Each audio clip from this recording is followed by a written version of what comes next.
So let me start sharing my screen and let me open the Eclipse. Raj, I think you did not upload the videos. Can you make sure today to upload it? I did. I sent out a mail to. I have these two links with me. Let me send it right away.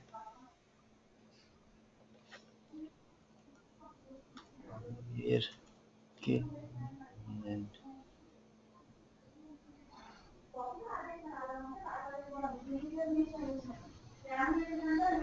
uploaded these videos, and there are like some are there, but you don't get the links for other videos. So I just sent out your mail. Check it out. And today I'm recording again, so I will be uploading this. I don't know. Sadiq has to work on this. He said I'm going to upload and he's going to publish that link to you guys. So I don't know what part is missing. Uh, Anyways, let's begin with the. Let's do the thread first. So in Java we have like multi-threading programming. So what is multi-threading is at a one time we can execute two programs or two execution simultaneously. Like if I want to create object 1 and object 2 and I want to run them both together, because in JVM at a one time one execution can be done.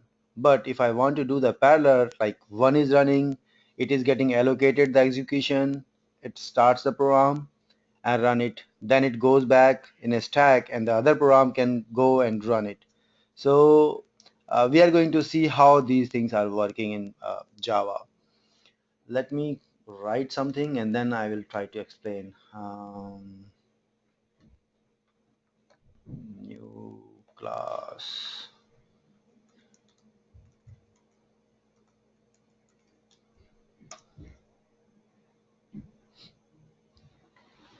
So there are two ways of create thread.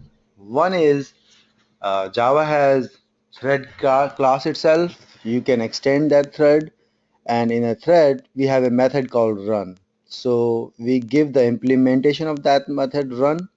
So whenever we start that thread, that run get executed.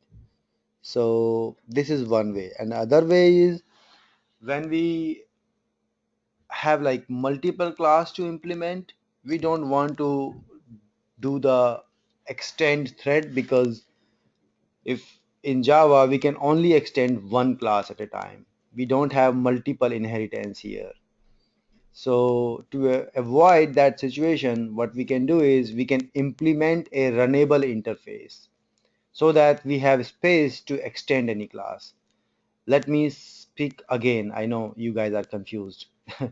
So there is one class, that is thread. The one way to create a thread is to extend that class. That is one. Second is there is an interface, that is runnable interface. So you can implement, not extend, mark my word. We can implement that interface and give the implementation of run method. So both of the class thread and interface runnable, both have the run method.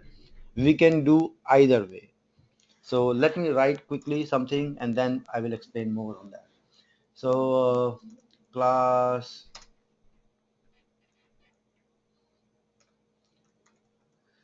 uh,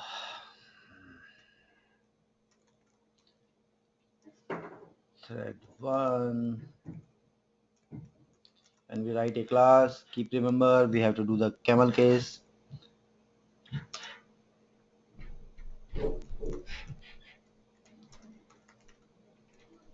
Thread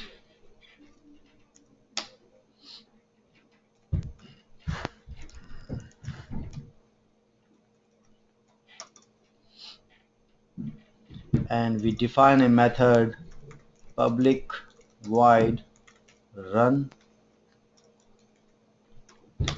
This is a method in a thread class. So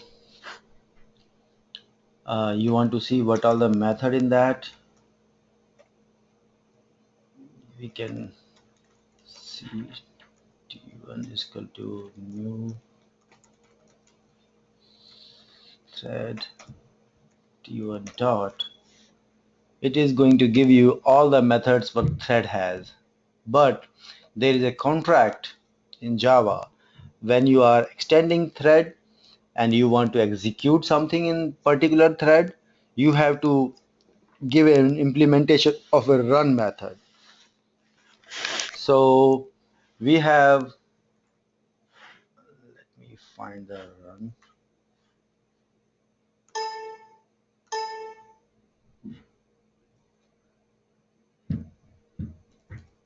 Here it is. So whenever we create a thread and we start, there is a method called start. Let me go there. This is this method. So whenever we call this start method on any created object of thread, the run method get executed. So this is a contract in Java. We create a thread, and whenever we call a method start, it is going to create a new thread, new memory location for you, and execute the run method. We can do the run method without calling this start method, but in that case it is not going to create a new thread. So we have done too much talking. Let's do some exercise and then maybe you will understand what I'm trying to say.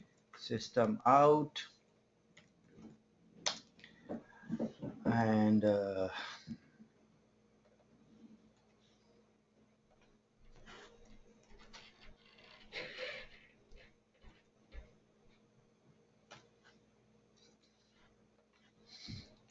let's do some I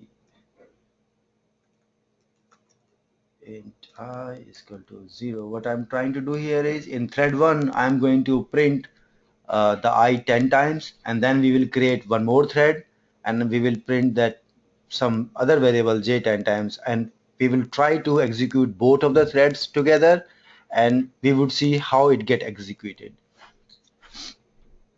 I is less than 10, I plus plus, and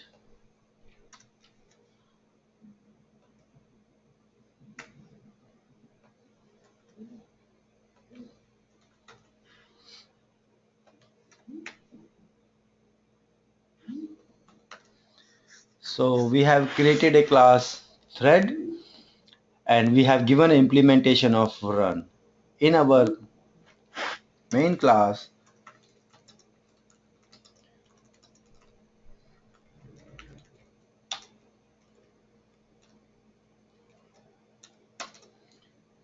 we can create an object of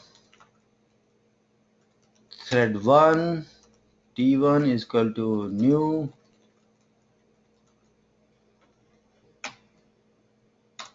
right? And now if I want to start this new thread,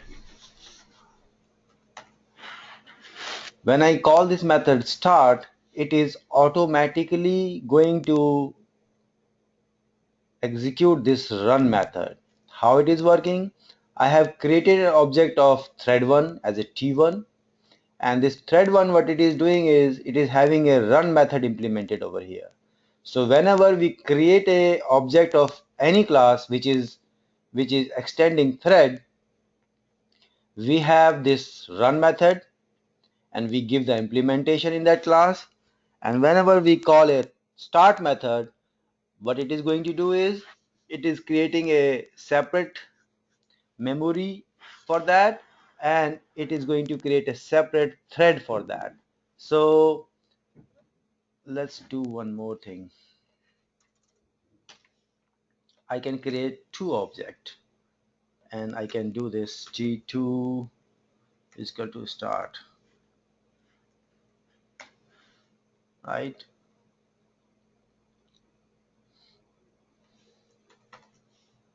and let's see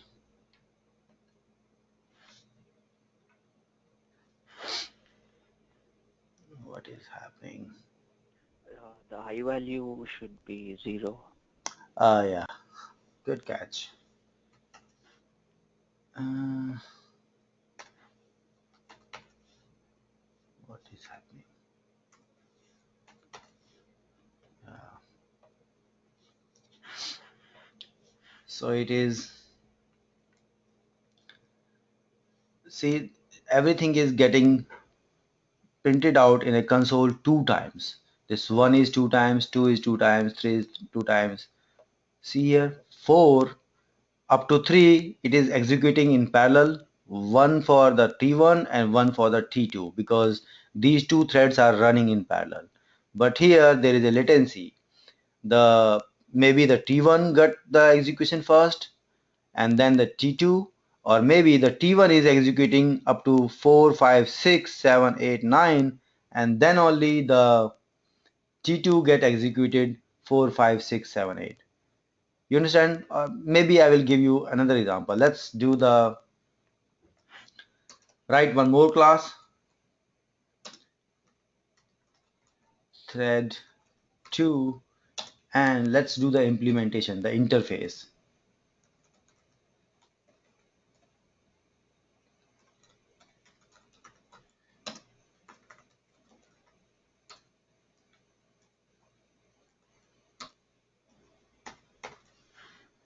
So as I have implemented Runnable, it has started complaining because Runnable is an interface and an abstract class basically. So it is asking me to implement whatever class has been, I mean whatever method has been defined, it needs an implementation. Either I should declare this thread2 class as an abstract class, it is fine, but if I want to use this class as a normal class, then I have to give the implementation of a method. So the only method runnable interface is having run. So it is asking me, do you want to give the implementation or run? If not, then make this class as an abstract. So if I hit this, it has already written me this. Okay, you have to give the implementation of run. So what we can do here is I'm going to copy the whole for loop thing, and in this run I'm going to change the variable name j so that we will see, and this class is thread2.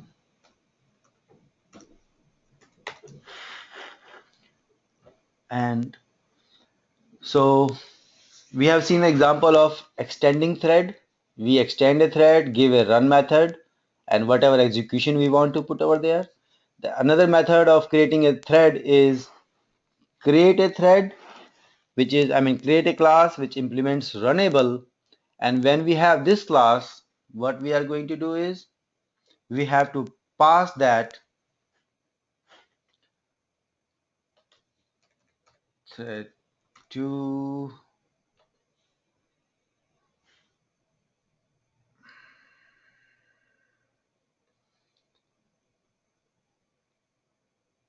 let me,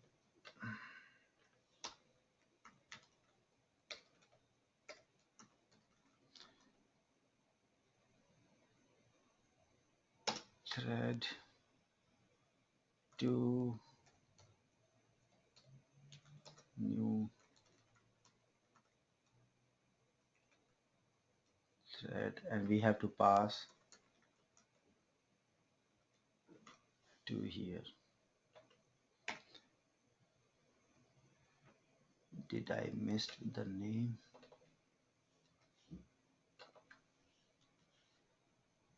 What is complaining?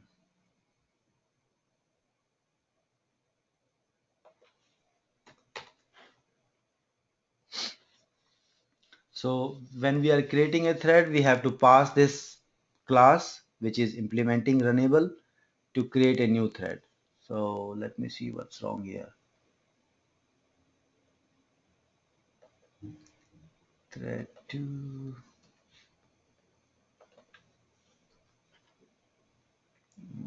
it is not.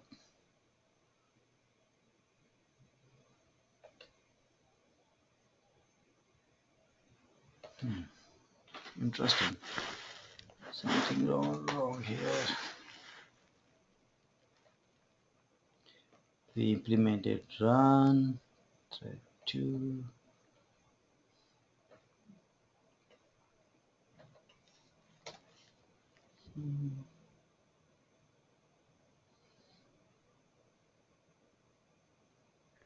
I need to check what's the signature over there. Let me Google it.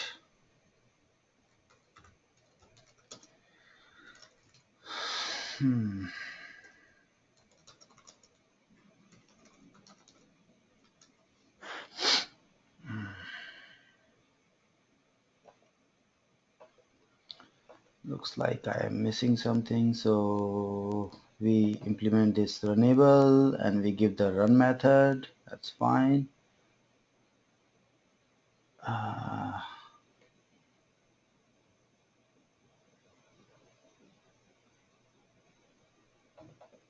Oh, okay.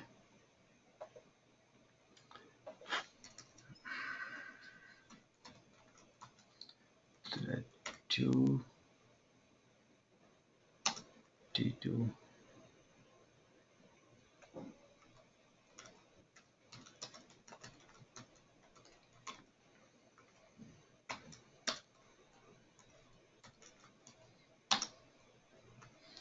T2 new thread, and we need to pass an object of this. That's how it works. So let me maximize this and explain what is happening. So one way to create a thread is extend the thread. Another way is implement the runnable. You have to instantiate the object of this thread 2, which I mean for the class which we have implemented runnable. So I have created the object out of thread 2, and when I create a new thread with a new operator, I have to pass this class. So what is going to happen when I create a thread object and passing this, it is going to, I mean, when I'm calling this thread t2 dot start, it is going to execute the run method in this class. Confusion, or is it fine? You understood what I'm trying to say?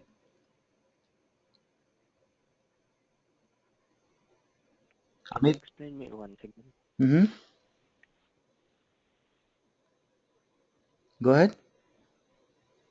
Yeah, can you explain it once again? I was asking you. Yeah. So in Java, creating a thread, like there are two ways we can create a thread. One way is to extend thread class itself. This is what we have done here. Second way is to implement the runnable. So when we are implementing runnable, we are creating a class. We create the object of the class which is implementing runnable. So here thread 2, I've created an instance of that thread 2, and while creating a thread, I'm just passing that object to it. So with the thread 1, which directly extend thread, I don't have to pass anything. I just, when I hit the t1.start, it is going to execute the method run, whatever we have defined in thread 1. When I create another class with runnable, I have to create an instance of this class and pass this class as a constructor argument to the thread. This is what we have done here. And when I call a start on this T2, it is going to execute this run method, which we have given the implementation.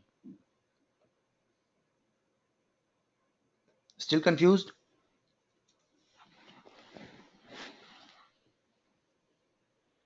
No, it's better now. One question, Mm-hmm.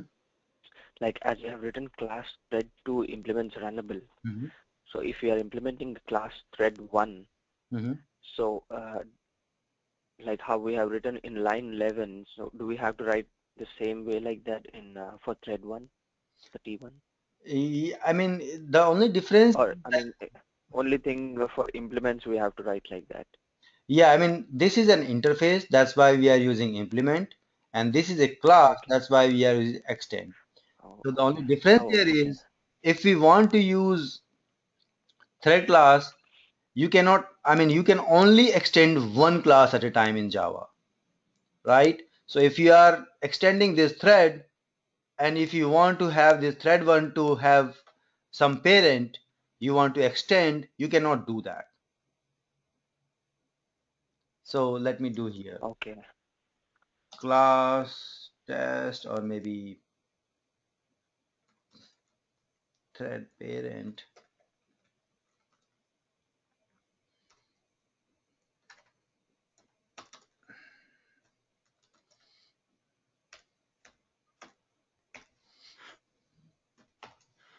right? So if I want to extend this class here, I cannot do that because I'm already extending thread, and in Java we can extend only one parent. But here what I can do is,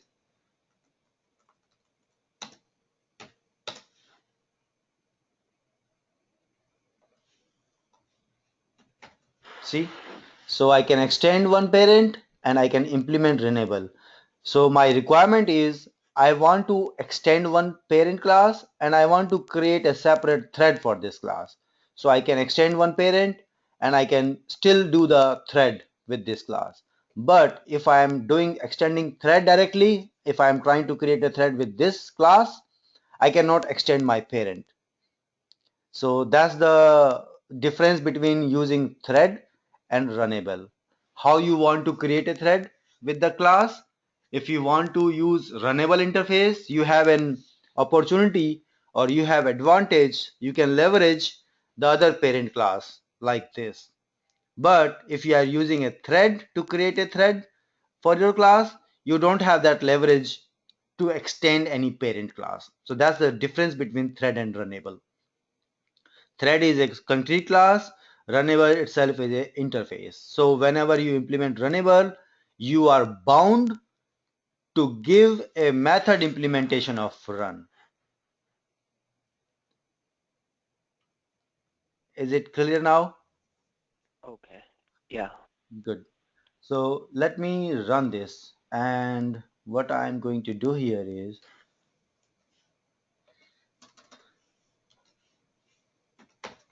so I have created thread 1 with the thread 1 class we have implemented. Then I have created a thread 2 with the help of thread 2 because we have instantiated thread 2 and we are passing this thread 2 to the new thread. So we have two threads, thread 1 and thread 2, and I'm calling start method on both of them, and let's see what's happening here. So if you see closely, it run all the thread 1 method 0 to 9, and then it run all the thread 2 method, I mean the run method from thread 2. But this time it happens like this, but if you run the same program multiple times, you would find there would be thread 1 run first, then thread 2 0 run second. So it's like a kind of a mingle. So these two threads are running in parallel. Maybe I should put value 20, and hopefully we will see something like that.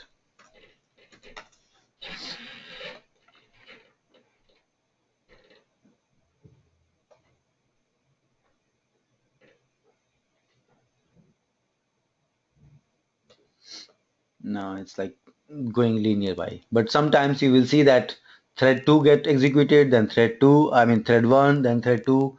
It's like how the execution happening. You will see with the different threads over here.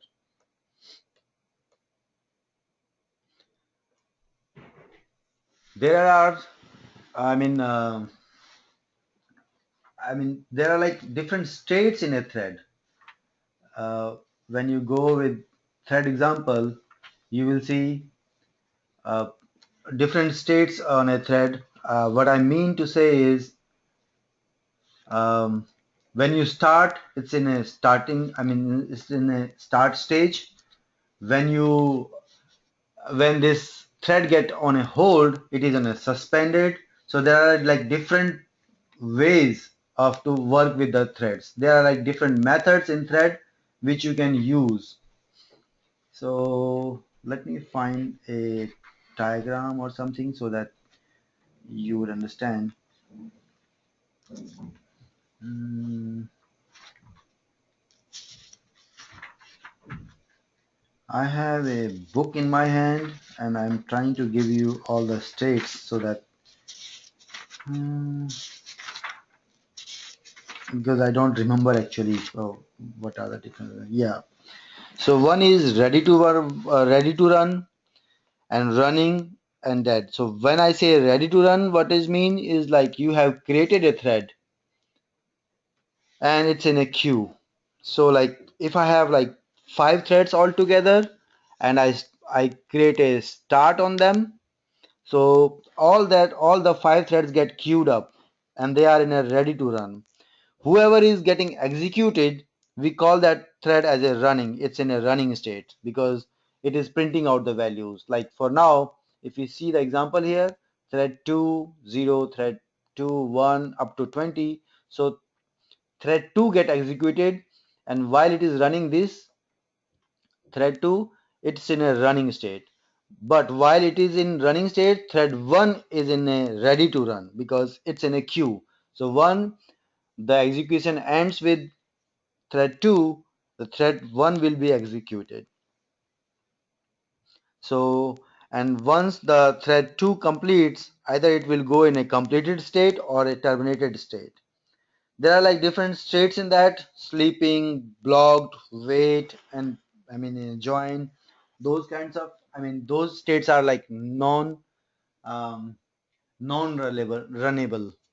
So what is the difference is, um, you want to wait for something in thread 1. You have started a thread and you want to wait for some time. You want to relinquish that thread for other thread to get executed. For example, um, you are doing a banking, you have 2 bank accounts, right? And you want to transfer some money from one account to another, and then you want to take out the cash from second account. So how you want to get this thing executed? The sequence would be you make a transfer request from one account to account 2, and then you make another request to get the cash from account 2, right? So if thread 1 starts and given a command to go and execute and give the transfer from account 1 to account 2, it get executed. But you want to hold on thread 1, that execution. I mean, on let me rephrase it again. We have 2 things to do, and those things should be done in a sequence. One is transfer money from one account to another. The second thing is get a cash from the second account. But it has to be done in a sequence because account 2 don't have any cash right now until unless it get transferred some money from account 1. So you don't want to run the program to get a cash first. You want to run the program to get a transfer first. So you can create 2 threads. One is to go and transfer the money. Second thread is to go and get the cash. So, and you don't want the thread 1, I mean thread 2 get executed first because you are going to get a a null account or a account balance 0 in account 2 until unless you get the transfer. So just imagine those kind of scenarios where you need to have something done first. Let's say, for example, if you are trying to read a file, right? And you want to do some operations. There are like multiple threads in that. There are like 10 lines and you are reading one by one. You want to execute that program in some way where you want to execute the line first, line 2 second, and line 3 fourth, and in the same time you want to block the thread 2 while you are reading the file, because once you read the file you get some values from there and you want to do some manipulation. So there are like two threads. One is reading the file and second one is doing some execution on the values that we have returned from the file. You don't want to do the execution on the file, I mean the thread 2 to do the execution until unless you read the values from the file, right? So on those kind of scenarios, we need thread. Uh, Different thread methods to hold on the threads. The first thing is why we need thread. We need thread to get multiple execution simultaneously. Multiple user can run the same program differently, not differently at the same time actually. I have created a program to read or print out a value of some variable which is iterating 1 to 1000, and the other user wants to run the same program. So I created my program as a multi-threaded. So anybody can instantiate that class and run his start method. So user 1 will be running this 1000 times, user 2 is running that 1000 times, and both are separate but using the same program. So that's called multi-threaded program. A multiple user can run the same thing at the same time. But the execution will be happening. How the execution will happen?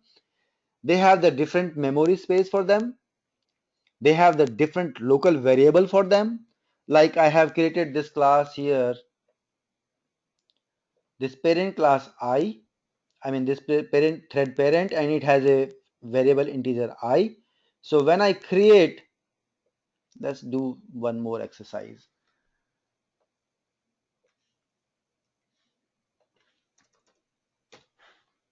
Let's name it test 3.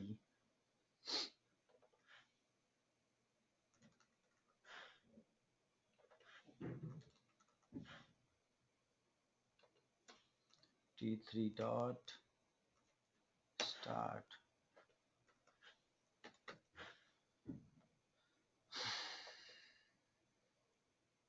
So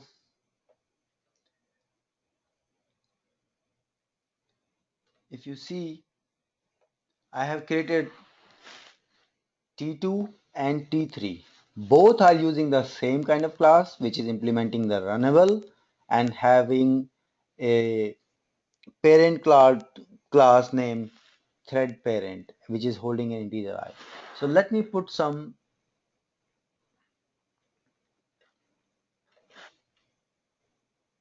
plus space, and I'm going to do plus super dot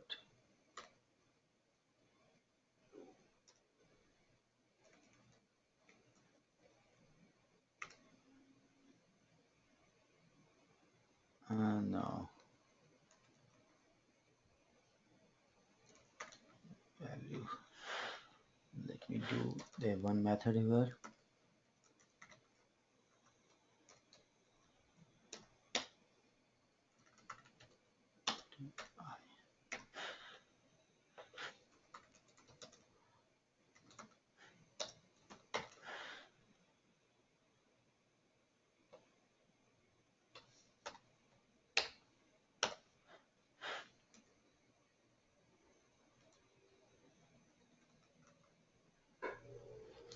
Why it's not coming?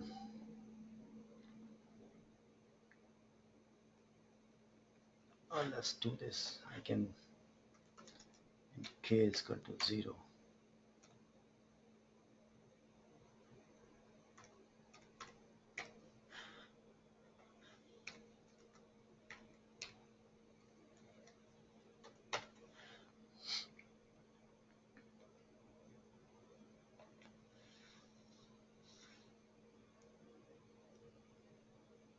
Why it is not printing this?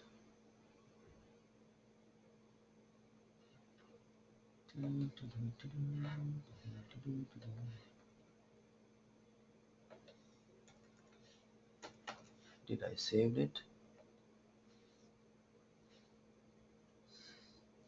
Anybody can think of why it is not getting printed out? Ah, this is bad. We are not using thread 1. I mean, here if you see thread 1, we are not running a start on thread 1, and in system out we are doing in the thread 1, so that's bad actually. We have to do this here.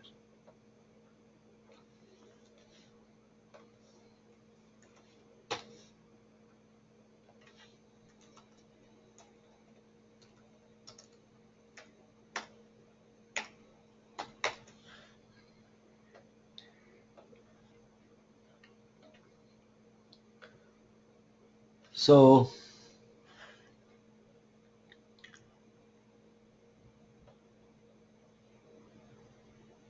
if you see this k value, both of the threads have their own value because they have created a separate object over there. When I execute this thread 2, I have a k value, and I have created the 2 instance of thread 2 over here. Thread 2 name 2 and thread 2 name 3.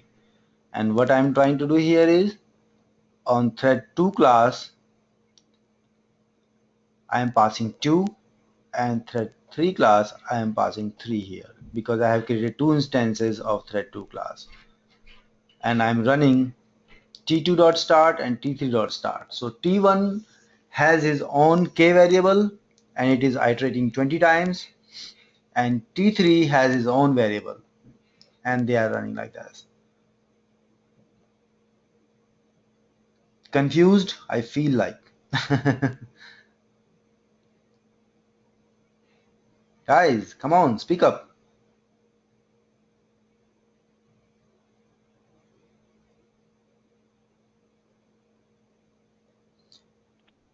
So the first value is of k, or both the values are of k? No, the second The value. iteration which is going on is j and that stuff, whatever the t2 thread 2 has. If you see this, forget about this. Let me remove this. So if you see here, the first value is j, which is here, 6, 7, 8, 9, and the second value is after this 3 hyphen, the second value is of k. Each time it is iterating, adding one integer to that. So if you see, two threads are running. One is thread 2 object, which is running 20 times, and again the thread 2 which is again running 20 times, but both of them having their k variable different, like the j having a different iterating 20 times for one thread t2, and for t3 the j is Okay. right. Okay. Yeah. And t2 dot sleep, and I can, you know what, let's stop this.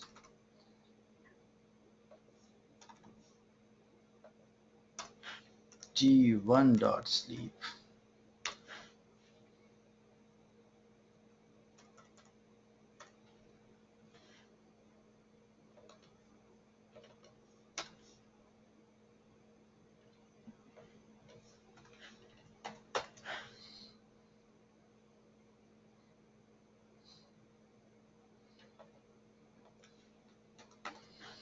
So what I did is I started T1 and then I made this this thread to sleep for 10,000 milliseconds. Let me minimize, make it little less so that it get executed fast, and let's try this.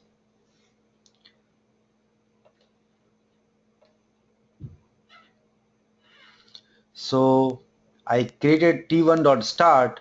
By the time this thread 1 gets to the sleep, it has executed all the things, like it has executed 20 times already, and then it started 22. So let me make it more.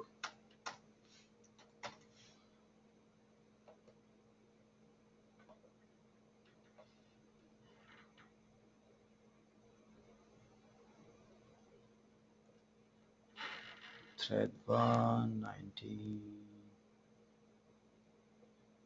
So it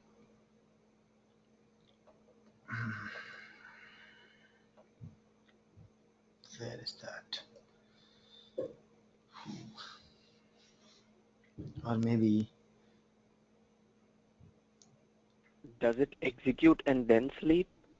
yeah, actually it's First it so executes. fast get executed. So that's why I'm trying to do, because every JVM has his own mechanism. So sometimes if you run two threads and try to print something, it is printing like one by one, one with the T1, one with the T1. But sometimes it it only depends on the availability of the JVM, the execution. So whoever enters first, it get executed so fast you won't get time to interrupt it. So that's what I was trying to interrupt, but I was not able to.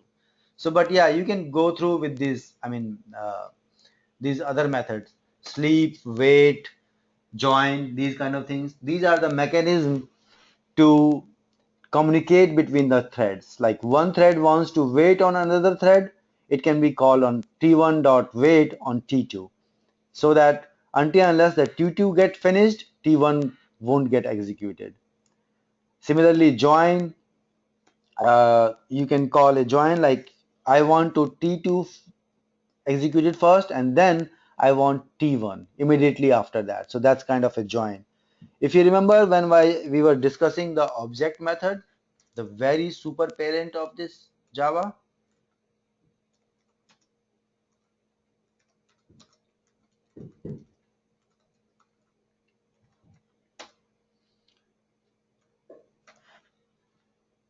you have seen this wait. So we are using this wait on a thread. So any object you create, any class you create, by default it is extending object, because object is a very super class in Java, and it already has this wait method, wait and notify. So when we put a wait, when we call a wait on any thread, it goes in a sleeping mode, in a non-runnable mode. And we call a notify if we are running, like we call a wait on thread 1. The thread 1 goes in a non-running mode and we are running thread 2. When we call thread 2.notify, it is going to notify all the waiting threads that, hey, I am done, you guys can jump in. So that kind of thing. So that's like communicating between the two threads. So uh, what else left in thread?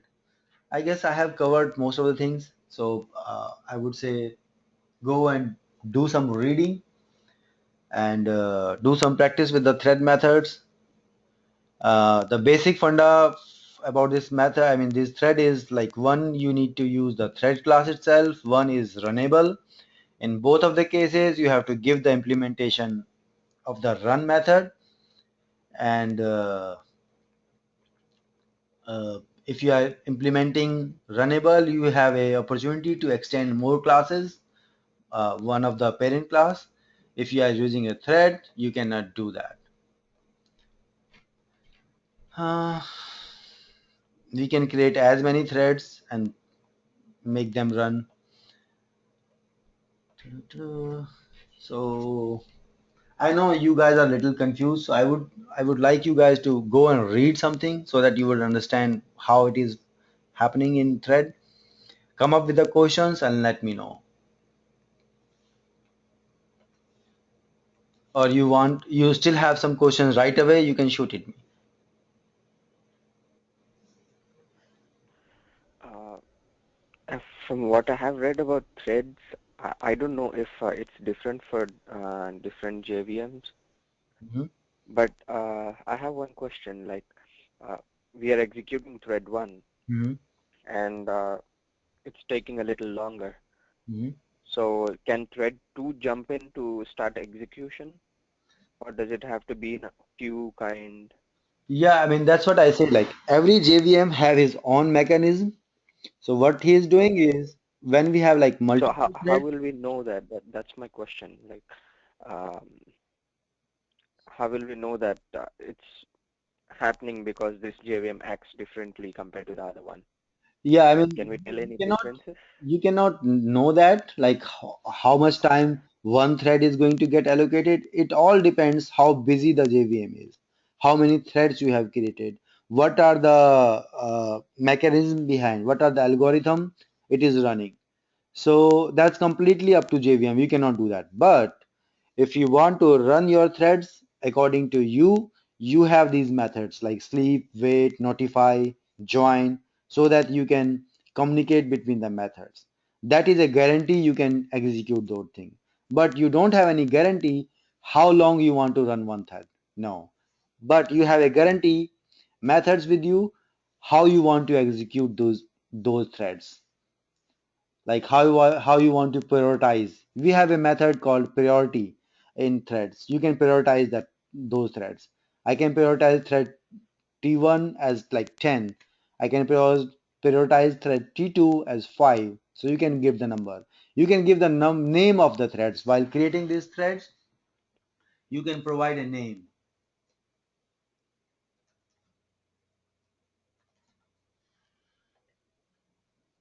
Uh, Maybe this not the constructor way. You can do like this: T1 dot set name. So I can give a name. So I have this name. So while printing out, what I can do is, this is thread 1 in enable. I can print out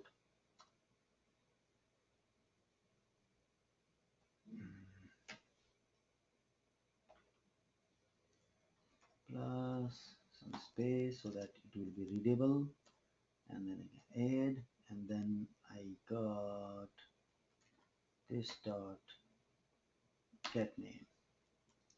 So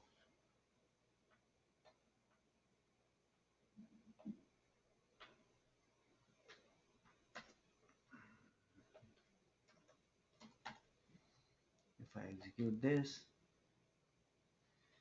it is iterating 20 times and it is giving me the name of thread, what thread it is running. So we can do that. Similarly, I mean, with thread 2, you can do the same thing. Thread 2 dot set name, and you can call thread 2, and in the runnable method,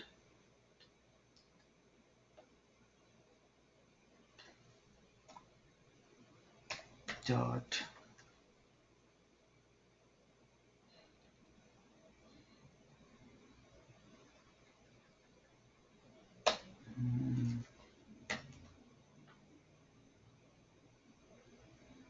what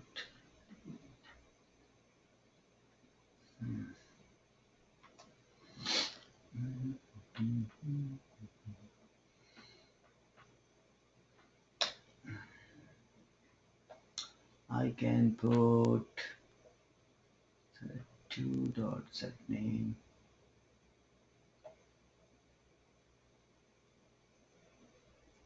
on here,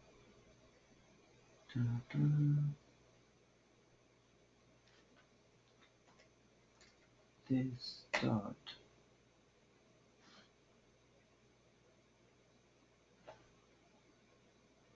Oh, actually that set name and get name is associated um, with the thread class, not with the runnable. So that's why we are not getting that method over here. Yeah.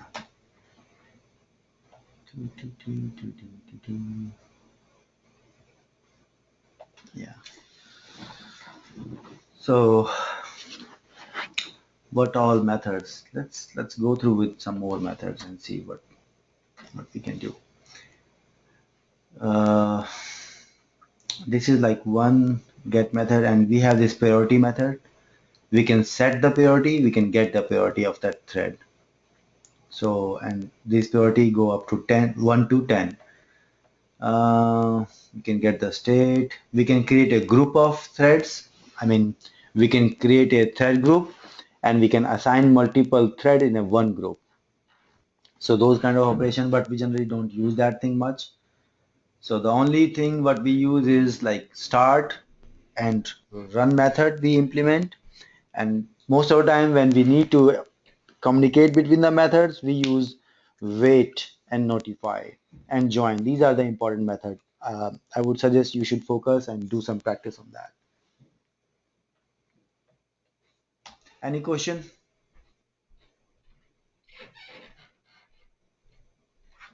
I know you have lots of questions, but you have to read it first and do some practice, and then you will come up with those questions. So let's go to the another topic. I'm leaving this on you guys. How much you read, how much questions you can come up. The other topic I need to cover is the exception. So before going to exception,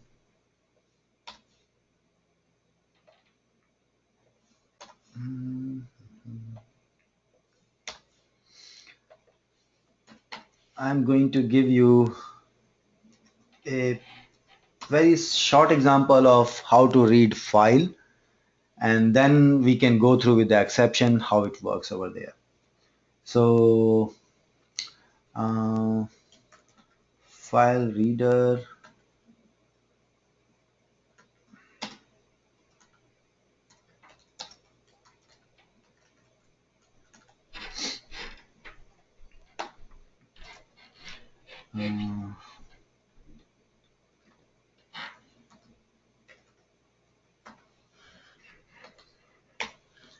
so what I'm trying to do is read a file named text.txt. So let me create a file named text.txt.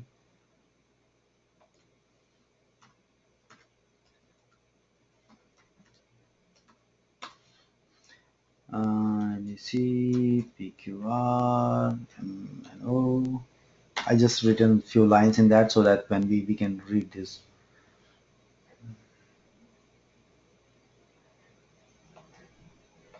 So when we do the file handling, there are some obligation we need to put this catch block and all. So I'm going to go on that, but before going there, I was just trying to show you how to read a file, and then we will go through with how we handle the exceptions. Buffer reader.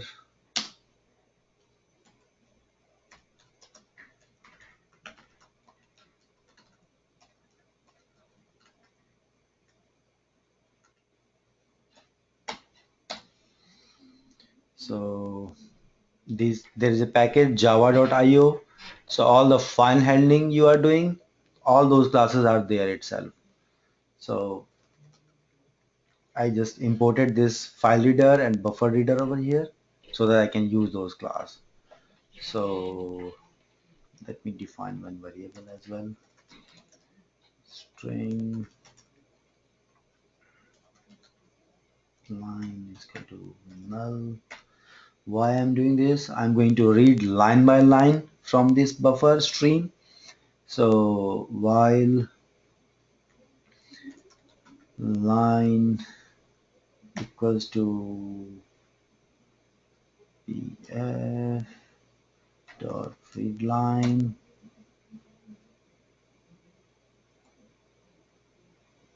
not equals to null, keep reading.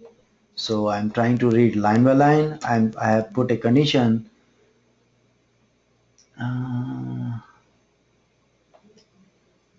Okay.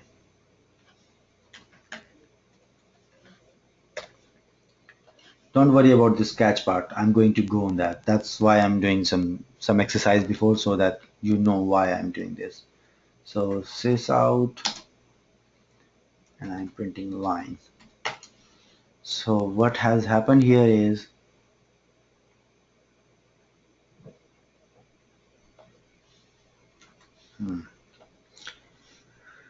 I have created a text file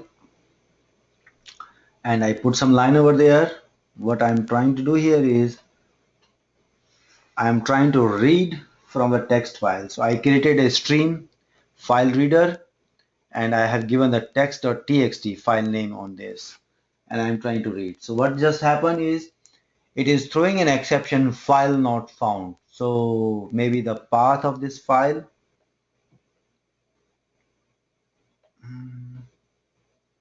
Come on.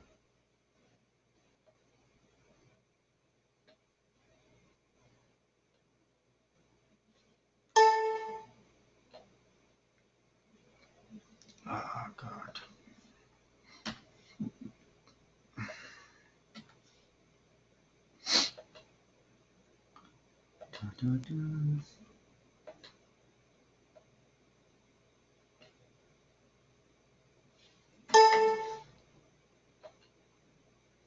Hmm. So let me. Why it is not? Because we are. Our file is where we are. Test one, source, example one, third example.java. So we have to put this text.txt in the same package so that we don't have to give any absolute path. So what is happening here is, as it is saying, the system cannot find the specified file. So we have given the text.txt, which means it should find the file in the same folder, same package, but the text file is looks like in a different package. So if you see here, the text.txt is in a source and our class is in a, come on, show me, yeah, source and example one and third example. So either we can give a absolute path over here, or the second thing what we can do is we can put the file in the same location where it is. So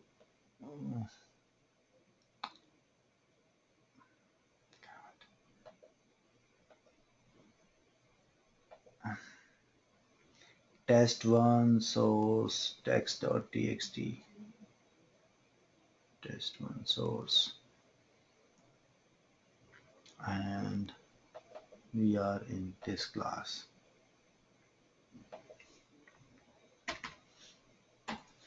Either this should work.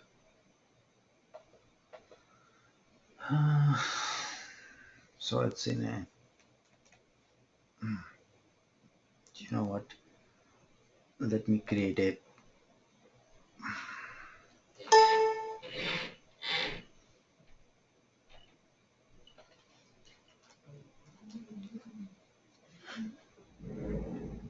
why I'm trying to open a notepad, why it's not opening.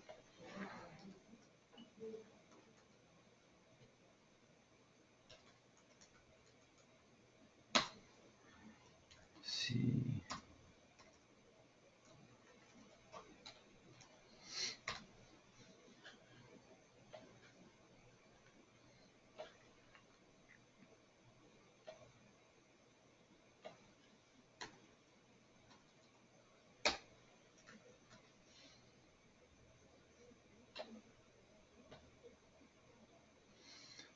I have created the file on a desktop, test.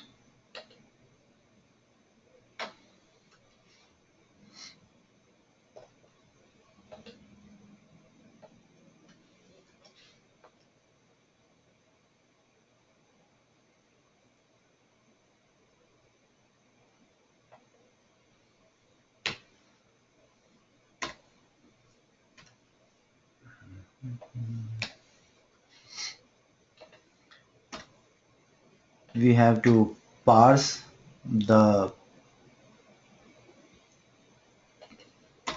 address, or like, I mean the absolute path we are giving. Why it is complaining again?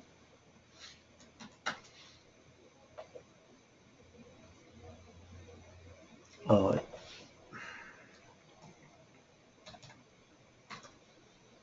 maybe, yeah.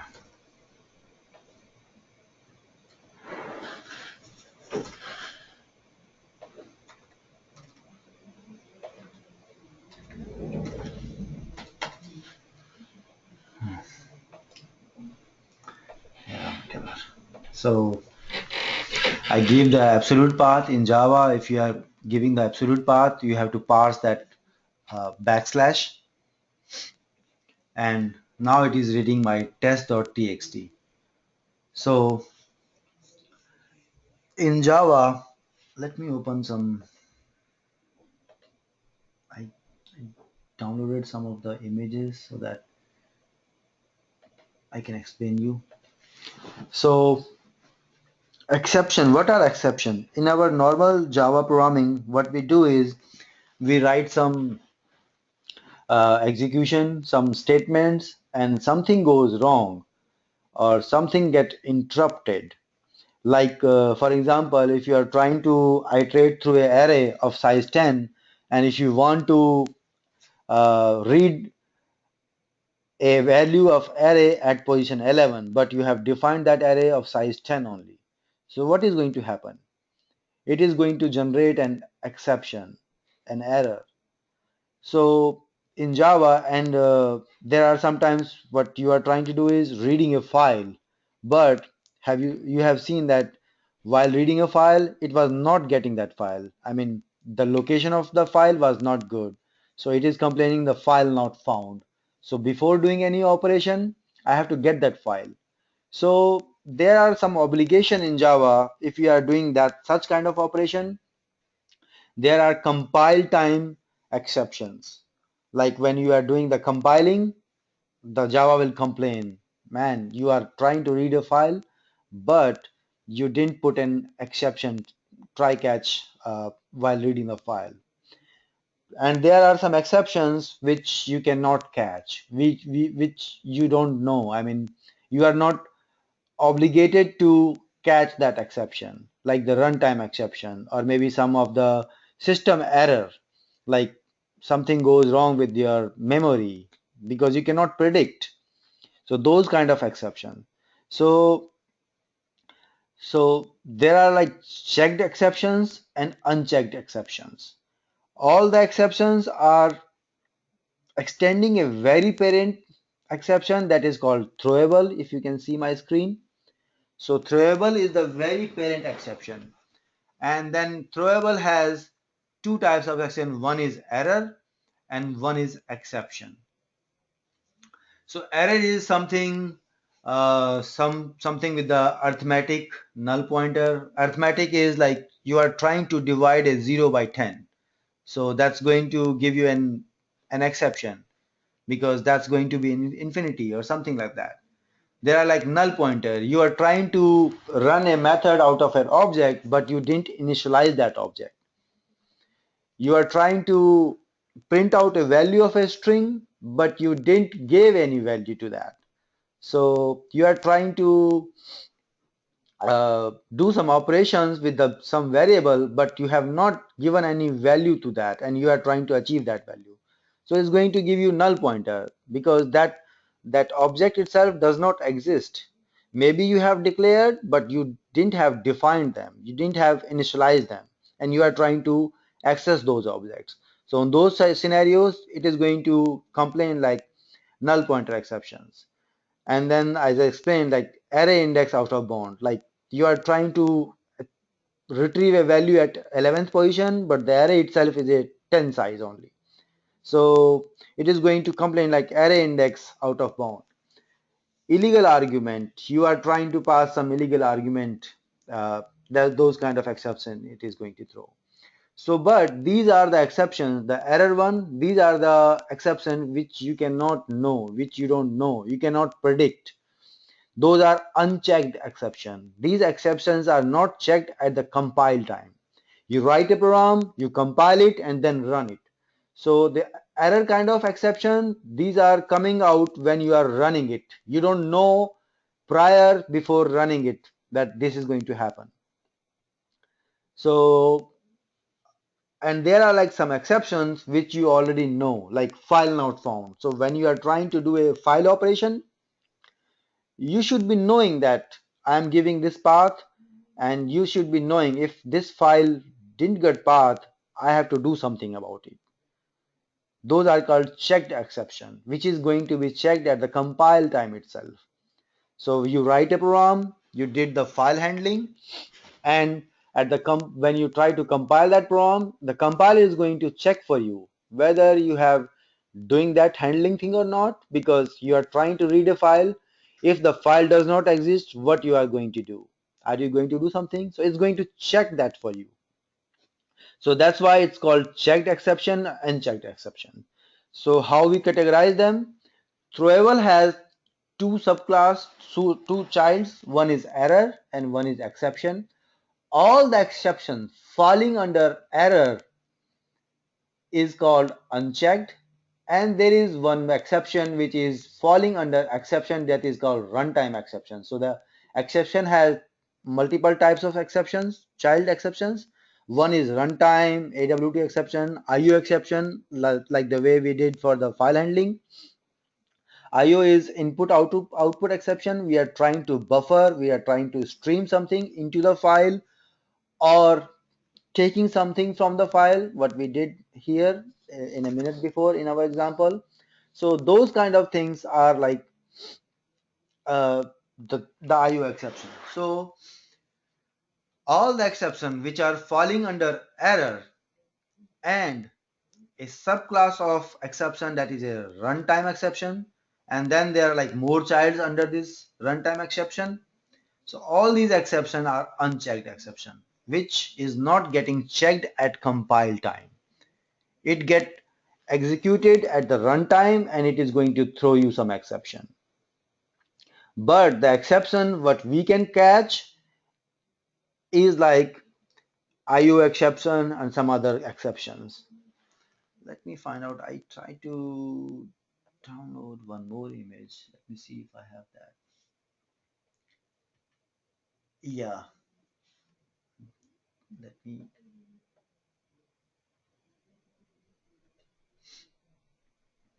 Can you see that? My screen, is it readable to you guys?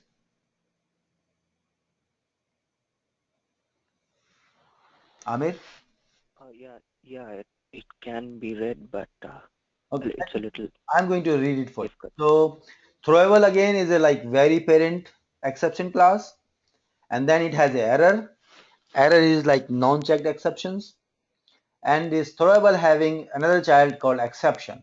So everything you see in a yellow, that's like clone not supported, class not found, IO exception, more checked exceptions, end of file, file not found, malfunction. These are the like checked exceptions. You need to put, whenever you are writing those kind of operation, you need to put that in a try catch block. I'm going to explain why try catch. And then there is a runtime exception under this same exception class. This is like arithmetic, class cast, illegal argument, array out of bound, null pointer. These are again the same type of exception but we have done in error. So these exceptions cannot be checked at the compile time. These are the runtime exception. So the only exception which we can catch at the compile time is like checked one. The exception which cannot be catched at a compile time, those are like runtime exceptions or the error exceptions. Those are unchecked exceptions. So so if you see this program, let me do one more thing here. I'm giving a wrong file name here. And now I'm trying to run it. It is throwing me exception file not found. And what I did here is I gave a e.print stack, or in spite of that, I can put system out.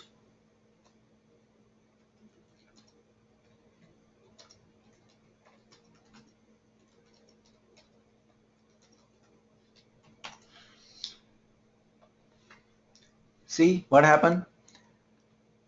I wrote this line, the text file is a wrong file name. So what is happening is if I put it in a try catch block, it is going to come out of from this line because this line was executing and something gone wrong because it cannot find the file.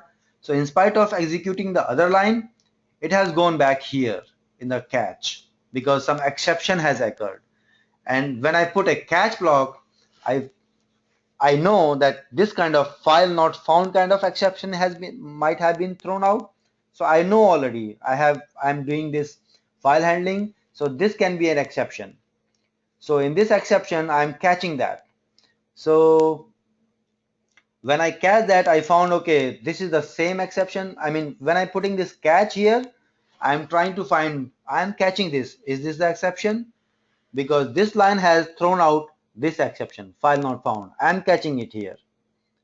That means the execution goes from this line, line 14 to line 20, and the exception get matched because this line has sent the same message, file not found, same exception. I catch this, and now the control is in my hand, what I want to do. So what I'm trying to do here is I'm writing to the user, hey, fix your file name. Or maybe I can log it out. Like if I have written a program to read a file, and when the execution is happening, and I have a logger file in my system. So whenever somebody gives a wrong file, what I can do is I can log that. I can log the time, what time somebody is trying to read a file, what time somebody is accessing this file, and giving what kind of name he is giving to the file. So those kind of things I can do here. So this the only the concern over here is I have the control. If something goes wrong, which I can check, what I can do. Either I can call a user, hey, fix your file name and try it again, or I can move out of this. I just like I get out of this. I just write the exception what has just happened, like e.print stack trace. What is doing is it is giving me the detail where the exception has happened, right? So, and before moving further, let me write few methods and tell you uh, public void method 1,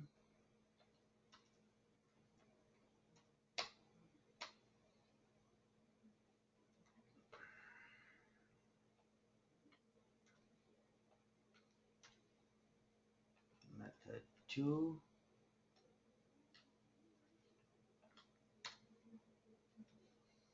method 3. So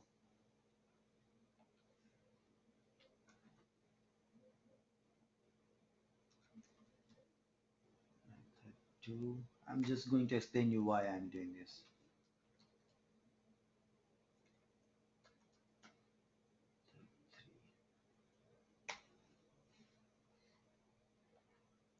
And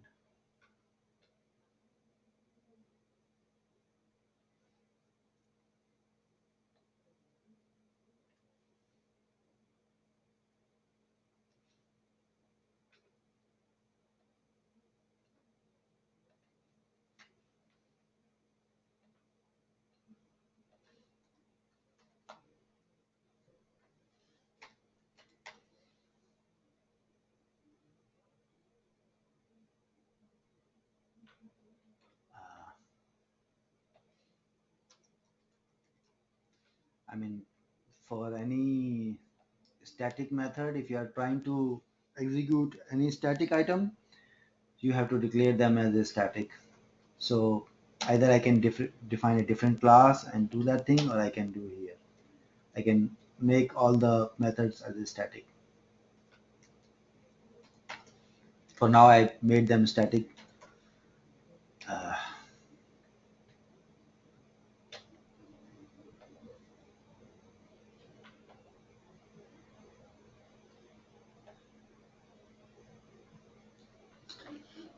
uh, if you see here down the line in a console, in a very main method, what I did is I called method 1, right? So you see here, it is giving me the stack trace. So how this exception is getting propagated to the upper method which is calling. So I'm trying to explain you that. So see this here. When the exception happens in a main program, it is giving me how that get propagated. So I have executed this method 1 in a main, so that is at the very bottom. Then it is getting executed method 1 because I called method 1 here. Then method 1 is calling method 2, so it is here method 2, and then method 2 is calling method 3, so it is here method 3, and this method 3 having this exception, all these things, something gone wrong in exception method 3. So it is explaining me, I put this e.print stack trace, so it is giving me how this method get, how this exception get propagated. So what I'm trying to achieve here is, how the execution happens is, in a main method I called method 1, method 1 is calling method 2, method 2 is calling method 3. So if something goes wrong in method 3, it is going to see in method 2 whether it is the method 3 is going to throw an exception. It is throwing an exception because it got this thing over here. If that exception in this line, we catch that and do something over here, that is fine. If we don't do any here, let me remove this, and then you will understand what I'm doing here.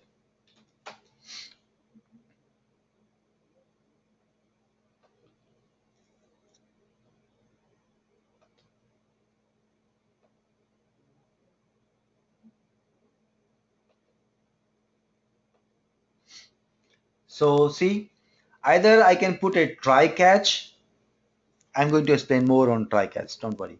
So either I can put a try catch over this line because this line is vulnerable to throw an exception, because we know if the file is not there, it is going to throw some exception.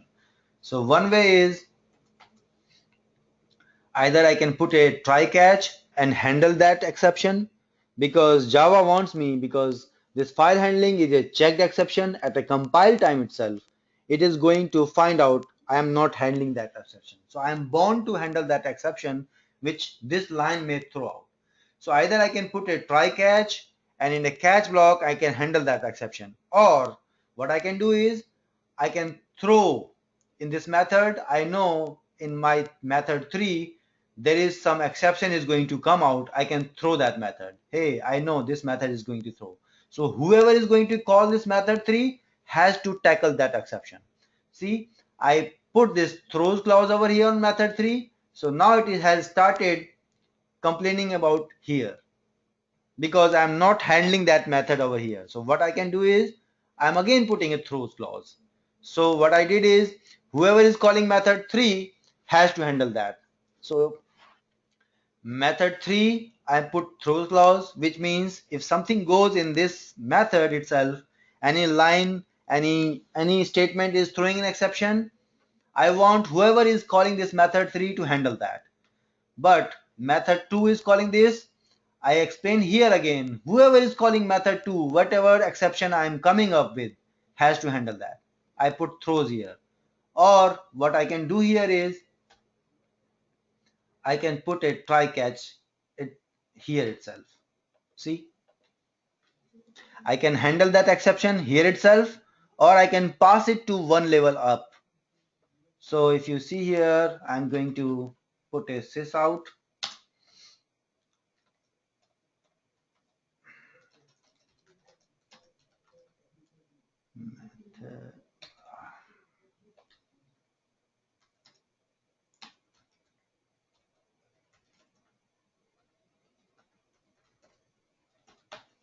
So if I run this program, see, it printed out first. I am here at method 2 handling exception. That means the execution, how it happens, we started with main, it is calling method 1, method 1 is calling method 2, method 2 is calling method 3, and inside the 3 we have here, we got the exception comes to this method, and this method already knows if something goes wrong, just throw this exception to the upper level. Whoever is calling this method 3 has to handle that. So now who is calling method 3? Method 2 is calling this method 3, and he is handling now, because it's method 2 responsibility to handle whatever is coming from here, because method 2 is calling method 3. So it is a contract method 3 has given that whoever is calling me, if something goes wrong, some exception coming out, he has to handle. So method 2 is calling method 3 and handling that exception over here. So what it is handling, when it reaches to method 3, it is going to the stack backtrack. It catches a exception over here, because when the method 3 gets executed, it come up with an exception. It goes to the line 28, catch that exception, and I printed out, hey, I am handling this method. I want to do some operation. I want to log it. I want to do the execution one more time. I want to do something else. If this is not working, maybe I would like to read another file. Or if the file is not there, I don't want to do anything. I just want to keep quiet. Whenever the file is there, then I'm going to read it. So I can do anything over here. So I am handling that exception. I know there is some problem. How I want to proceed further, I can decide here in a catch block. So method 3 got exception. I am saying, hey, I am here at method 2 handling exception. I know what I have to do. That's it. So that's how this exception propagate. So method 1 is calling 2, 2 is calling 3, 3 is having exception. So it goes backward. The exception from method 3 goes to 2, 2 goes to 1. Similarly, if I don't want to handle here, I can do like this, right? It is complaining, hey, this method can get exception, what you are trying to do, because we have here method 3 throws an exception.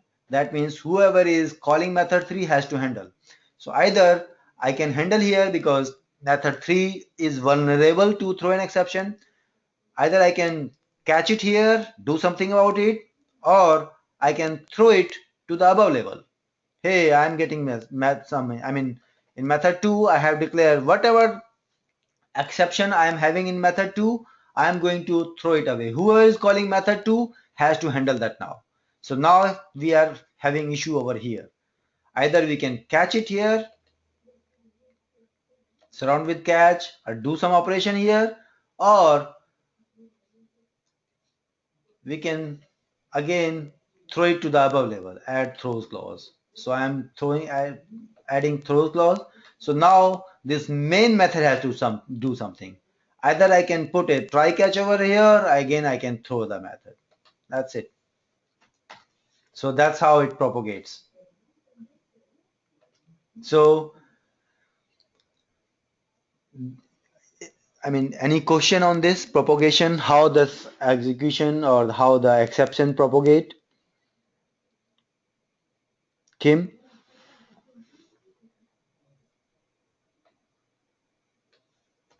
So if I don't use try and catch payment, I can use throws exception, right?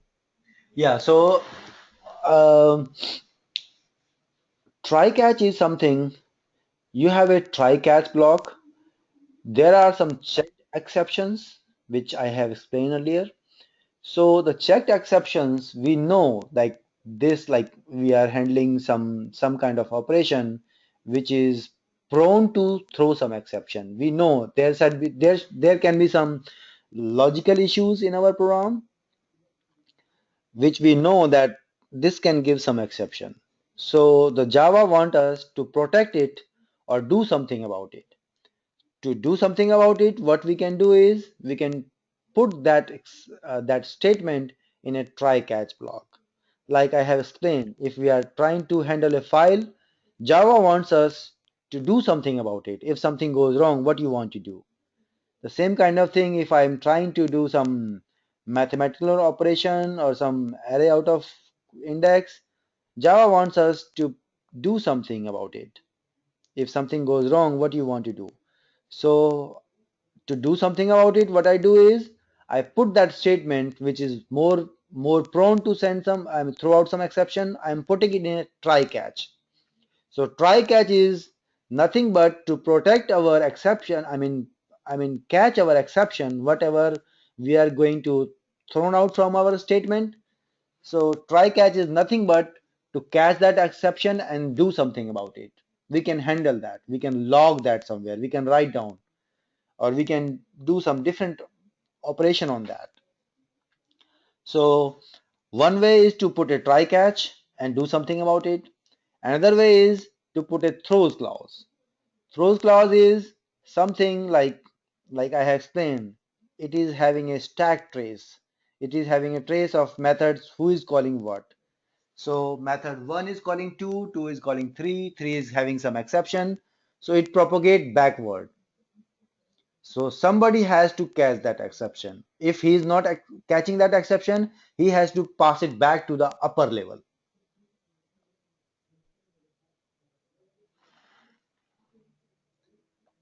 So I can say that if I know which exceptions can be happened, then I can use try and catch.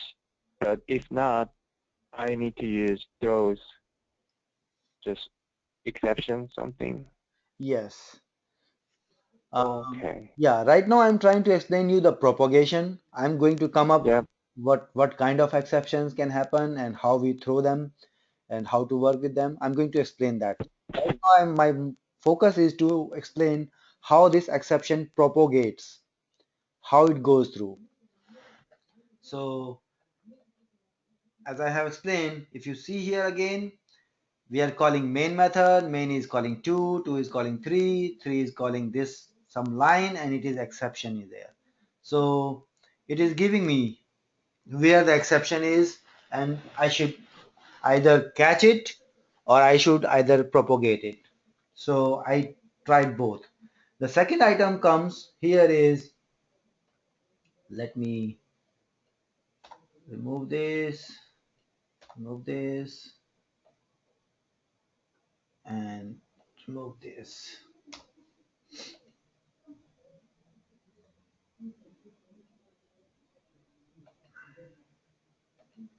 So this line, file reader line, this line needs me to catch exception file not found. But there is one more line I am trying to achieve. I am trying to, once the file is found, I am trying to read a line. If how about if there is no line in there? So Java want me to catch that thing as well. So there are like different types of exceptions we have. The file not found, as I have explained in my diagram, the file not found, IO end of file exception or interrupted IO exception. These are the exception I can catch, right? So again back to here.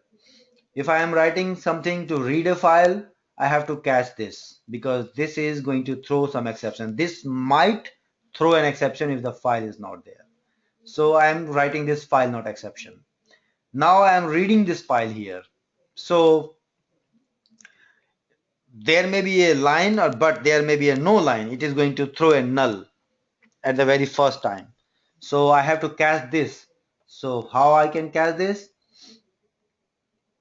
Surround by try catch again. See what is happening here? So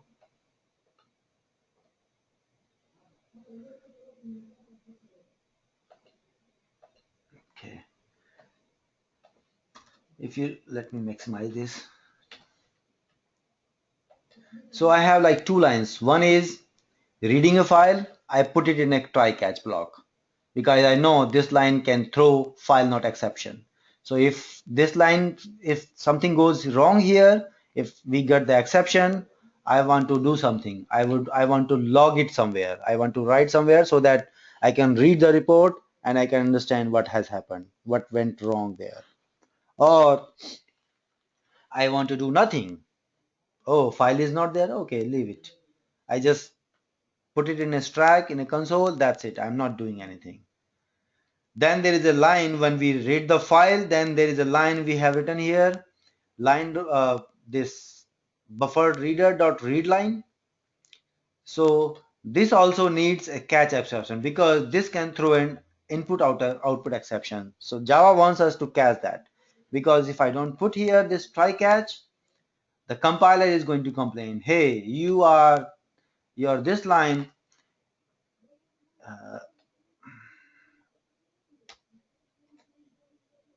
see, the compiler, whenever I do a save in this IE, it get compiled. So the compiler, when you see this red line over here, that means the compiler is complaining.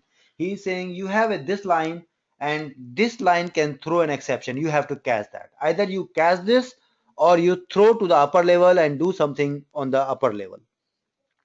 But we are in method 3. I want to do something over here. So I want to catch it here. So I can put a try catch here. So what kind of exception it can throw? I'm doing here. So we have a different set of exceptions, file not found, IO exception, and all those things. So we can do that. Any doubt? Yeah, Raj. If we are not using try and catch, we are throwing an exception, right? For every method, we have to throw the exception. Instead of that, can't we throw exception in the main method itself? Yes, you can do that. I mean, in spite of doing anything over here. No, we are throwing the exception for every method. I mean, let me do it for you. I guess this is what you are asking. So I have these lines in method.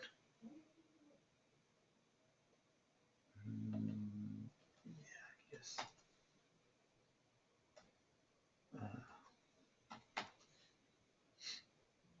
Yeah, so we have to cover these lines because this can throw SS. Either I can put a throw clause in 3 and now method 2 responsibility to catch. I can put a throw here, I can put a throw here, or I can put a throw here in a main method and don't do anything about it.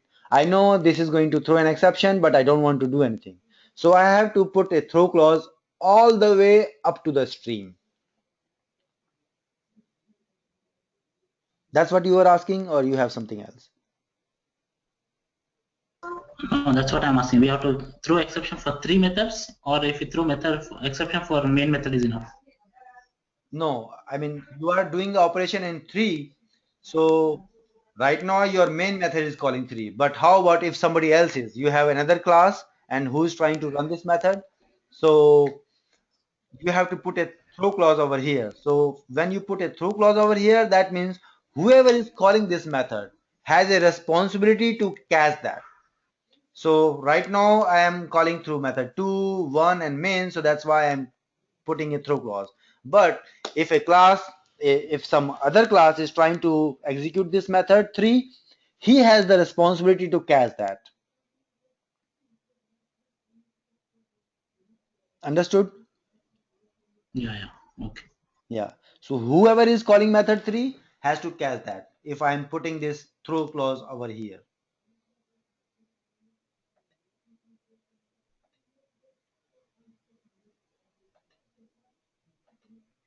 Right?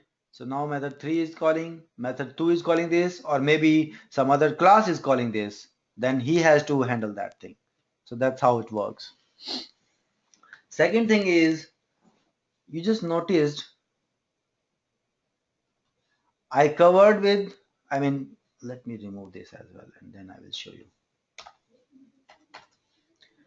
We have two exceptions to cover here. Either we can throw it or either we can put it in a try catch. So one is here, I went to this line, I'm adding a throws clause.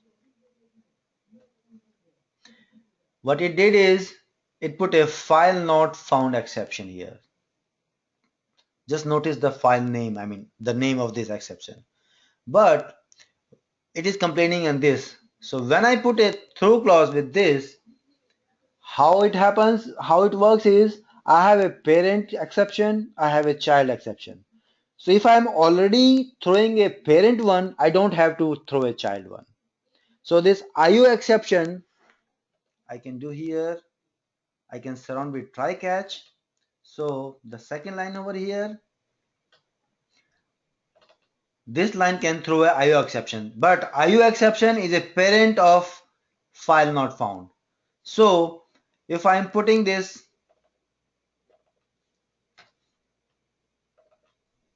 here itself, I don't have to use this try catch.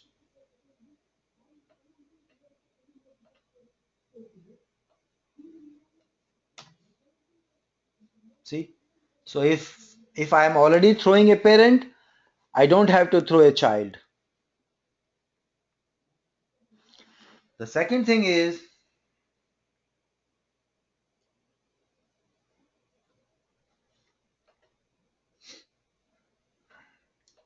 in spite of doing the try catch for line this one, try catch for like this one, what I can do is I can put a try catch.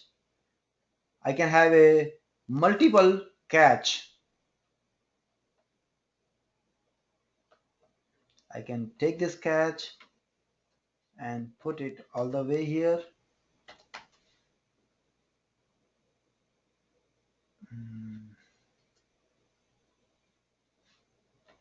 Wait a minute.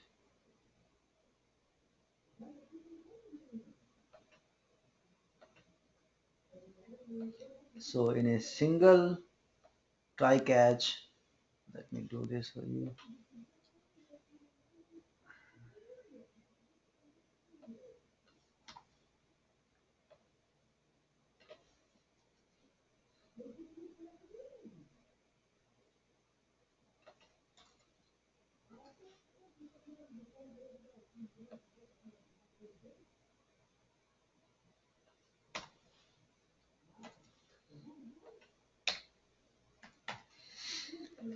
So all the lines are here. This one was complaining, this line was complaining.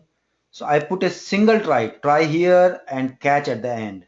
So all the statements which are prone to throw an exception, I put them all together and I have multiple catch. So I know file not found can be thrown out with these set of statements. And the second exception is this. The way we write this multiple catch is the child has to be first. I cannot do this like are you first here?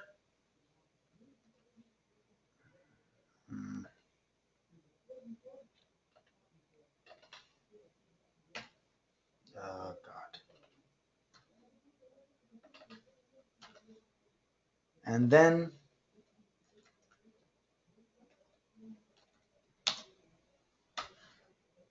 see, because file not found exception is a child of IO exception, so I cannot catch the parent first.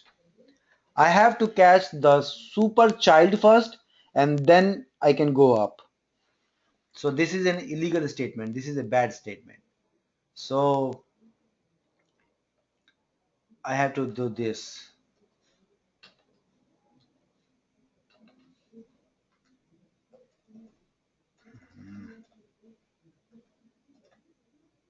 Oh God.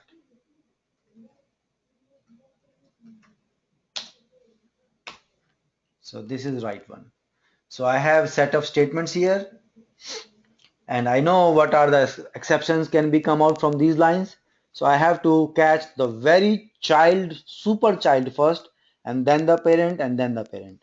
So if I find a child exception here, I want to do something because I know child one is having some issues. Then I will go for the parent. So this is how we do the multiple catch. And after the multiple catch, we can do a finally as well.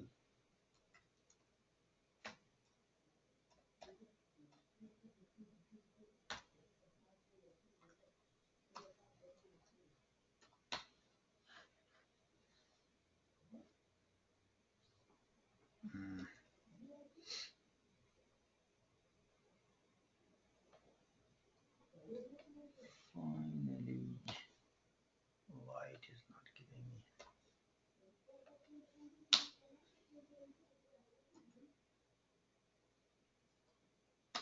Yeah. So you remember the switch I explained long time back, and we have the different conditions switch, and we write the cases, and then we have the default one. So similarly, we have a try catch. The try starts here, and in this try block, here we have the set of statements. We write a catch for one very super child, then the parent, then more parent we can write, and then we can write the finally. Finally is something, whatever catch block is done, After that, it is going to execute this block. That is mandatory. So finally, what we do is we have opened these streams. So what we want to do is buffered stream dot close.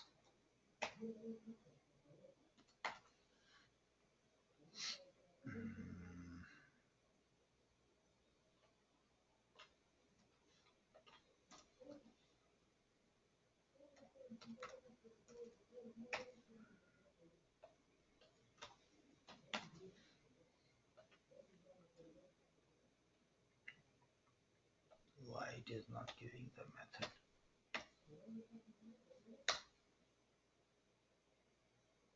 Yeah. So again, I have to put a try catch over here. So in a finally section, whenever we create any stream in Java, we have to close that stream because we run that file, we open that stream, we do the execution and leave that. So it's going to keep that thing in a memory and we don't want to kill the memory. So whenever we create any stream, if we found any exception or any in a catch block, we can close that. If nothing has happened, we want to close that even as well.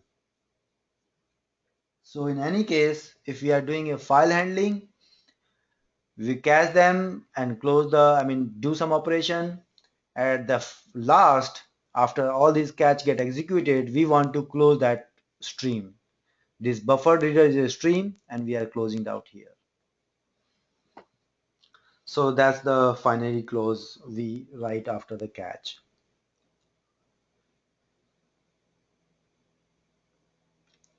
Any doubt or too much? Oh, I'm confused. The purpose of the finally after catch block. So finally is something we are receiving, we are catching the exceptions. After catching exceptions, we want to do some operations. We want to close some resources that we have opened. We want to do some, like, for example, I'm doing some operation with a database. I opened the connection, I'm doing some operation, but I got some exception in between. So what I want to do is, I have opened that connection, I have to close that. So finally word here is, it's a guarantee whatever exception has happened, whatever happens, it is going to execute this block, the finally.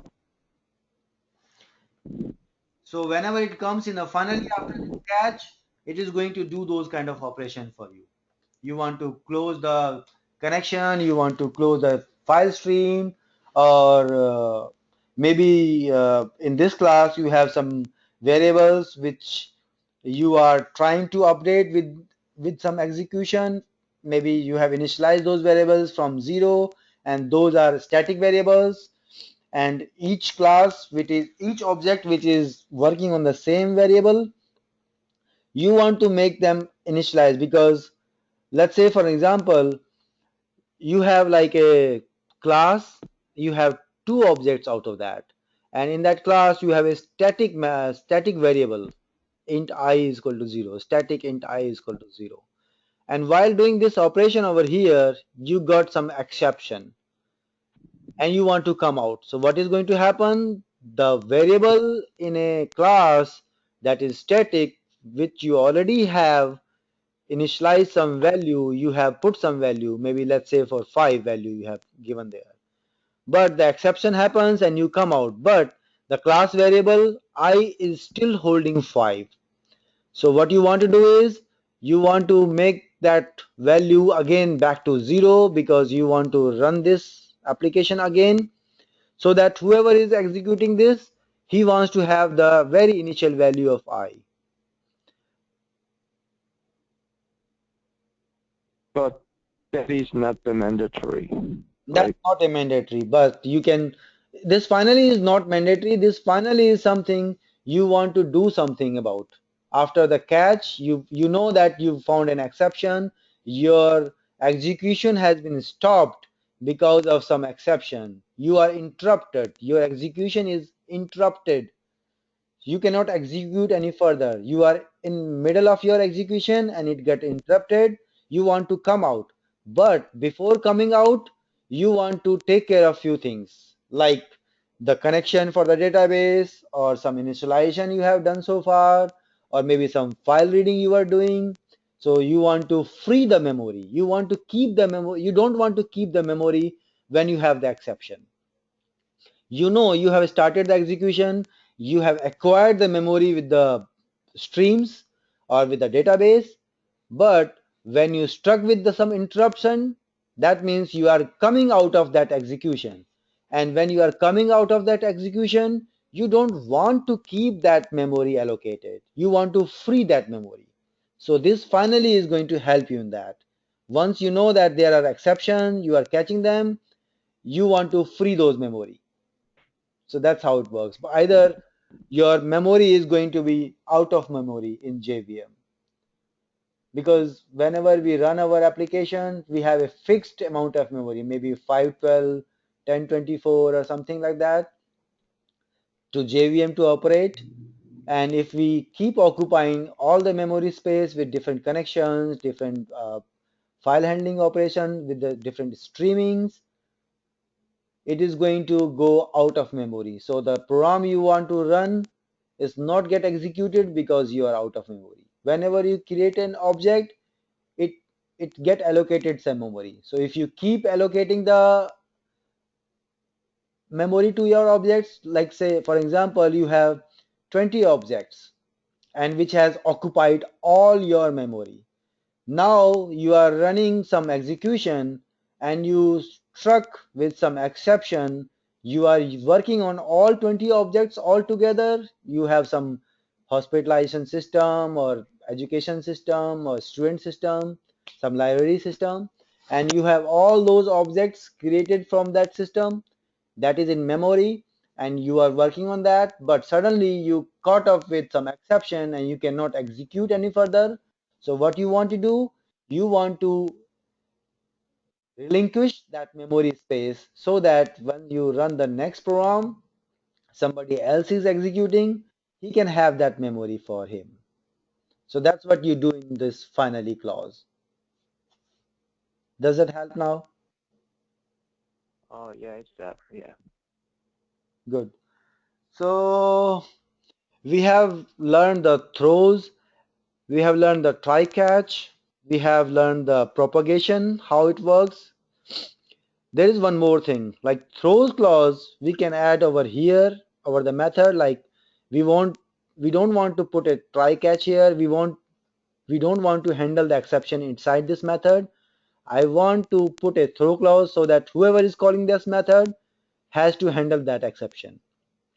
So one way is to throwing that exception to the upper level is from here. But there is one more thing.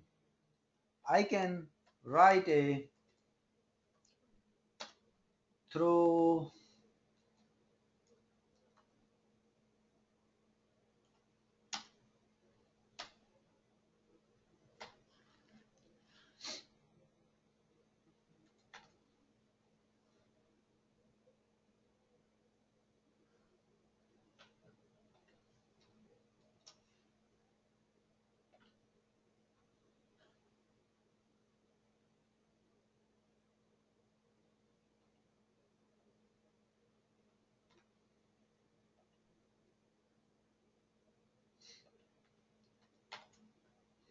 So what I did here is I'm intensely throwing some. It's not like a I'm writing some statement and I am obliged to write a throw catch or handle some exception.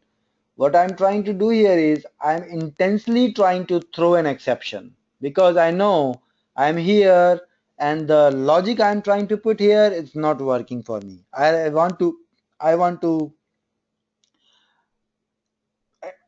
go to some different execution. So what I'm trying to do here is I'm throwing an exception. I want this intensely to go back because my logic is not working.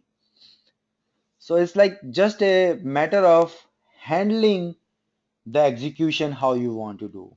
I am putting some logic here. Let's say if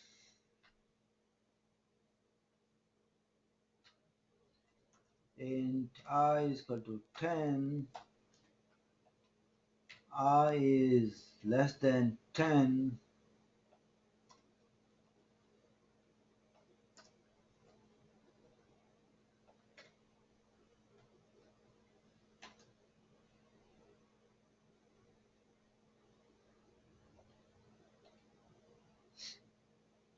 so what I did here is I have a condition I value is 10. I am checking here. If I is less than 10, I want to throw an exception. If not,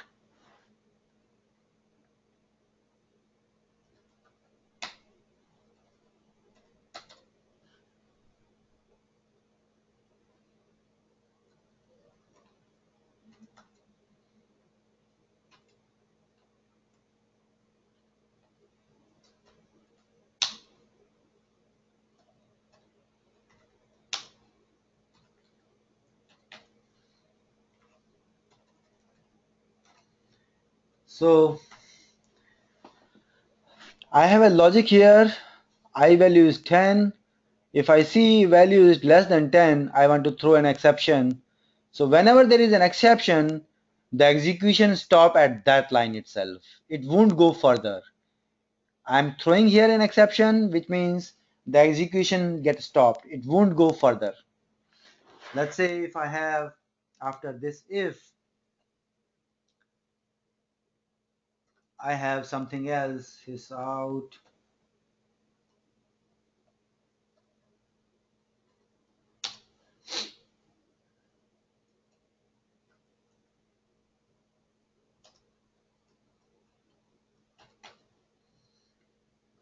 So if this condition met, 10 is less than 10, it is going to throw an exception and execution stops here.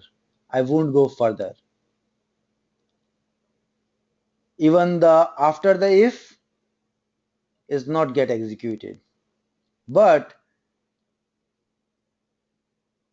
if the exception is not get thrown, then it is going to execute the next lines after that. Is that clear?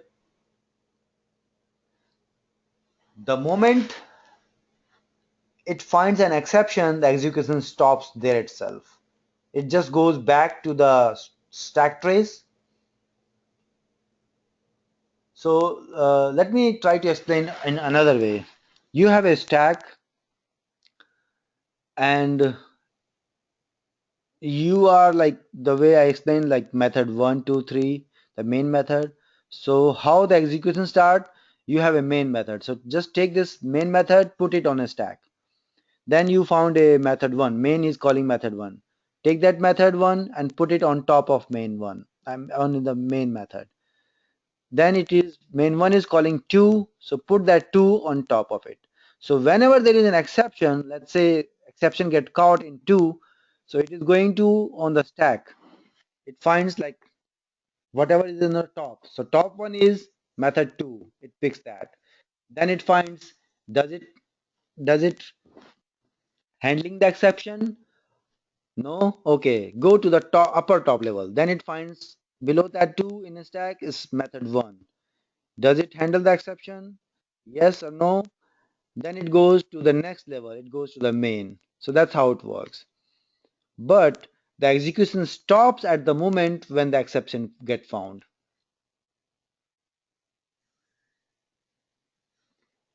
Any question?